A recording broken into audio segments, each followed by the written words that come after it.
আজকে বেসিক্যালি মামলাটা ছিল প্রসিকিউশনের ওপেনিং স্টেটমেন্ট এবং প্রসিকিউশনের সাক্ষী উপস্থাপনের জন্য। তো প্রসিকিউশন কোনো সাক্ষী উপস্থাপন করে নাই, ওপেনিং স্টেটমেন্টটা ওনারা উপস্থাপন করেছেন বিজ্ঞ ট্রাইব্যুনালে। তো যেহেতু সাক্ষী উপস্থাপন করে নাই, মানে নেক্সট ডেট ধার্য করা হয়েছে 22/2/2026 প্রসিকিউশনের সাক্ষী এক্সামিনের জন্য। তো আরেকটা বিষয় যেটা আমাদের ক্লায়েন্টের ইনস্ট্রাকশন, সেটা হচ্ছে ওনারা বিভিন্নভাবে জানতে পেরেছেন যে একটা খবর সামাজিক যোগাযোগ মাধ্যমে ছড়িয়ে গেছে যে ওনারা জেলখানা থেকে ভোট দিয়েছেন, কিন্তু এই কথাটা আসলে মিথ্যা। কারণ হচ্ছে জেলখানা থেকে ভোট দেওয়ার জন্য আপনারা জানেন একটা প্রসিডিওর মেনটেন করতে হয়, সেটা হচ্ছে আগে রেজিস্ট্রেশন করতে হয়।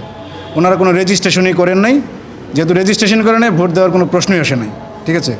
এবং পার্টিকুলারলি আসামি মিস্টার সালমান এফ রহমানকে ইঙ্গিত করে একটা কথা বলা হয়েছে যে উনি একটা বিশেষ মার্কার প্রতি ভোট প্রদান করেছেন। তো যেহেতু উনি রেজিস্ট্রেশনই করেন নাই, আসলে ভোট দেওয়ার কোনো প্রশ্নই নাই। সুতরাং এই যে খবরটা, এটা আসলেই মিথ্যা।